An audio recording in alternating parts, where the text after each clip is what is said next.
మా నియోజకవర్గం మండల కన్వీనర్లు, సీనియర్ నాయకులు, యూత్ అందరితో కూడా మహిళలందరితో ఒక మీటింగ్ కూడా ఏర్పాటు చేసుకోవడం జరిగింది. ఈ మీటింగ్ ముఖ్య ఉద్దేశం కూడా ఏంటంటే, రేపటి రోజు జగన్మోహన్ రెడ్డి గారు పాపరెడ్డిపల్లి గ్రామానికి కూడా వస్తున్నారు. లింగమయ్య ఆ కుటుంబాన్ని కూడా పరామర్శించడానికి ఆయన వస్తున్నారు కాబట్టి దాని గురించి మేము ఇక్కడ ఒక మీటింగ్ కూడా నేను ఏర్పాటు చేసుకున్నాం. మా వాళ్ళలో అంటే మా తెలుగుదేశం నాయకులు కానీ కార్యకర్తలు కానీ పరిటాల రవి గారి అభిమానం ఎంతో ఆవేదనగా కూడా ఈరోజు వాళ్ళలో కూడా కనిపించింది. మీరు కూడా ఇప్పుడు చూసింటారు. జగన్ రెడ్డి వస్తున్నారు, ఆయన హెలికాప్టర్ దిక్కకూడదు, మేము చుట్టుముట్టి మళ్ళీ తిరిగి ఎన్నిక పంపిస్తామని వాళ్ళ ఆవేదన కూడా ఈరోజు చెప్పింది కూడా జరిగింది. ఎందుకంటున్నారంటే, ఆ రోజు పులివిందలకి పరిటాల రవి అని వెళ్ళినప్పుడు అడగడగినా చెక్ చేసి ఆయనకు ప్రాణహామీ ఉండదని తెలిసినా అడగడగినా చెక్ చేసి కేవలం 3 బండ్లు మాత్రమే పంపించి అక్కడ కోర్టులో కూడా హాజరైనారనే విషయం చాలా మందిలో ఆ రోజు తిరిగి వెళ్ళిన వాళ్ళందరికీ, పరిటాల రవి గారితో ఎవరైతే వెళ్ళారో వాళ్ళందరికీ కూడా ఆవేదన, ఆ బాధ అనేది ఈరోజు కళ్ళకు కట్టినట్లు కూడా కనిపించింది. మరి ఈరోజు మన రామగిరి మండలానికి వస్తున్నారు, మన ప్రాంతానికి వస్తున్నారు, ఆయన రాకూడదు, మీరు నో అని చెప్పొద్దండి అని నన్ను గట్టిగా కూడా నన్ను నిలదీస్తున్నారు. అయినా ఈరోజు మా నాయకుడు చంద్రబాబు నాయుడు గారు మాకు ఒకటే నేర్పించారు. ఆయన చావుదానికి వస్తున్న చావుదాన్నే ఒక రాజకీయంగా లింగమయ్య అనే వ్యక్తే కనీసం ప్రకాష్ రెడ్డి అనే వ్యక్తికి కూడా తెలియదు. లింగమయ్య ఫ్యామిలీ కూడా తెలుగుదేశంలోనే ఉండేవాళ్ళు. వాళ్ళ పిల్లలకు కూడా ఉద్యోగాలు కూడా ఆ రోజులు ఇప్పించింది కూడా మేమే అని కూడా మేము చెప్పుకోవచ్చు. కానీ కొన్ని సందర్భాల్లో పార్టీలు కూడా మారిన తర్వాత అనుకోకుండా మన ఉగాది రోజు సంఘటన జరగడం, ఆ సంఘటన జరిగినప్పుడు ఒకరికొకరు కొట్టుకొని ఆ రోజు చనిపోవడం కూడా చాలా బాధాకరం. ఫస్ట్ జగన్ రెడ్డికిను ప్రకాష్ రెడ్డికి కాదు బాధపడిన వ్యక్తి నేనని కూడా చెప్పుకోవచ్చు. నా ప్రాంతంలో, నా మండలంలో ఈ విధంగా జరగడం అది చాలా బాధాకరం అని కూడా మేము చేసాం. అది మామూలుగా సాధారణంగా గొడవపడి చనిపోవడం తప్ప అది ఒక ఫ్యాక్షన్ మర్డర్ అయితే కాదని ప్రత్యేకంగా నేను కూడా చెప్తున్నాను. ఒక ఫ్యాక్షన్ మర్డర్గా సృష్టించి తోపు బ్రదర్స్ వాళ్ళు ఏదో రకంగా రాజకీయంగా చేయాలని లాస్ట్ 5 ఏళ్ళు వాళ్ళు ప్రతిపక్షంలో ఉన్నప్పుడు కూడా కురుబస్సును ముందు పెట్టుకొని ఒక పక్క వాల్మీకి, ఒక పక్క కురుబ వాళ్ళు ముందు పెట్టుకొని కూడా రాజకీయం కూడా చేశారు. మళ్ళీ వాళ్ళు ఎమ్మెల్యే అయిన తర్వాత పాపం వాళ్ళు పట్టించుకుని పాపాన్ని కూడా పోలేదు.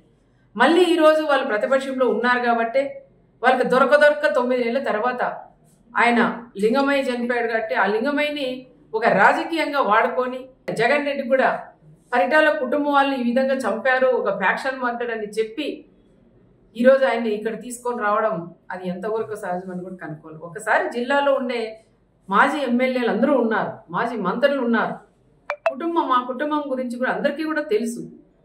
కానీ ఈరోజు ఆయన్ని వీళ్ళు వచ్చేదానికి ధైర్యం లేక, ప్రకాష్ రెడ్డి వాళ్ళు వచ్చేదానికి కూడా ధైర్యం లేక ఈరోజు ఆయన్ని పిలిపియడం అది ఎంతవరకు ఒక్కసారి కనుక్కోవాలా.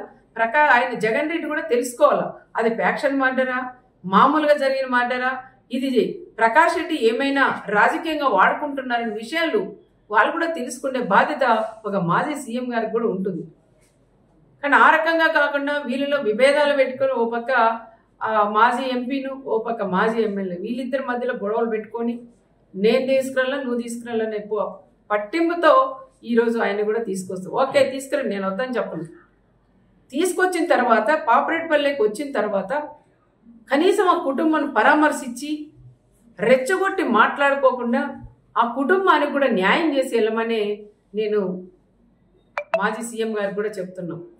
మా బీసీల నియోజకవర్గం మాది, మరి మీరు బీసీలను అడ్డం పెట్టుకుని రాజకీయం చేస్తున్నారు మీ ప్రకాష్ రెడ్డి వాళ్ళు.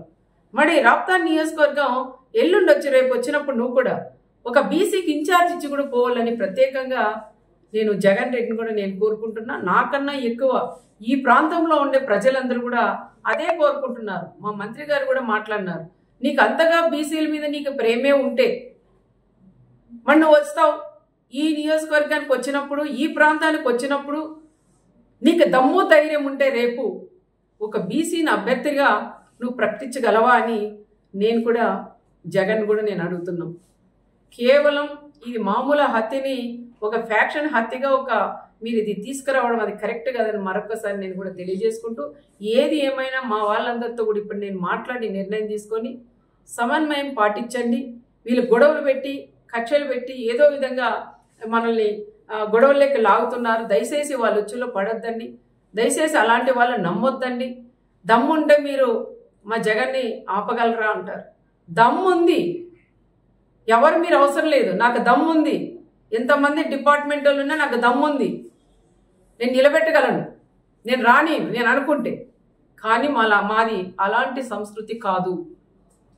మేము రమ్మనే ఆహ్వానిస్తున్నాం. వచ్చి ఆ కుటుంబాన్ని పరామర్శించి రెచ్చగొట్టి మాట్లాడుకోకుండా ఆ కుటుంబానికి కూడా సహాయం చేసుకోమని మేము కూడా చెప్తున్నాం. ఇంటెలిజెన్స్ డిపార్ట్మెంట్స్ వాళ్ళు కూడా సార్లను కూడా అడుగుతున్నాం. రెచ్చగొట్టి ప్రకాష్ రెడ్డి అనే వాళ్ళు ఈ రోజు ఈ టైంలో కూడా ఆయన మళ్ళీ పెడుతున్నారు. మీకు ఆపే ధైర్యం ఉందా అని. ఇక్కడ తెలుగుదేశం బ్లడ్ ఉంది, ఇక్కడ పరిటాల బ్లడ్ ఉంది, మా చంద్రబాబు నాయుడు గారి బ్లడ్ ఉంది. మేమెందుకు ఆపమయ్యి ఆపాలంటే? నువ్వు రెచ్చగొట్టి నువ్వు ఆపండి, ఇది మళ్ళీ రాజకీయం చేసి ఇంకా 100 రోజులు 5 ఏళ్ళు దీన్నే రాజకీయం, మా జగన్ వస్తుంటే ఆపారు, జగన్ వస్తుంటే ఆపారు అని చెప్పుకోవడం కోసమే నువ్వు రెచ్చగొడుతున్న విషయం ప్రతి ఒక్కరికి కూడా తెలుసు. దయచేసి ఎవరైనా సరే వాళ్ళు ఎన్ని రెచ్చగొట్టినా దానిలోకి ఎవరు కూడా మీరు పోకోకుండా రేపు సమన్వయం పాటించి ఆయన వస్తాడు పోతాడు. దయచేసి ఎవరు కూడా అల్లర్లేక కానీ ఎవరింట్లో వాళ్ళు ఉండమని వాళ్ళని కోరడానికే మా కార్యకర్తలు మా లీడర్లందరినీ కూడా నేను ఇక్కడ పిలిపించాను. వాళ్ళతో కూడా మాట్లాడి వాళ్ళకు కూడా అదే విషయం నేను చెప్పాలనే ఈరోజు నేను అందరినీ కూడా ఆహ్వానించాను. అది కూడా నేను చెప్తాను. రేపు వస్తాడు, ఆయన పోతాడు. దాని గురించి ఎవరు కూడా మాట్లాడొద్దండి. ఏ చిన్న గొడవ వద్దని చెప్తున్నాం. మా వాళ్ళ రిక్వెస్ట్ ఏమంటే తప్పకుండా వాళ్ళు 4-5 బళ్ళలే రావాలా, కాన్వాయ్లతో కూడా రాకూడదు.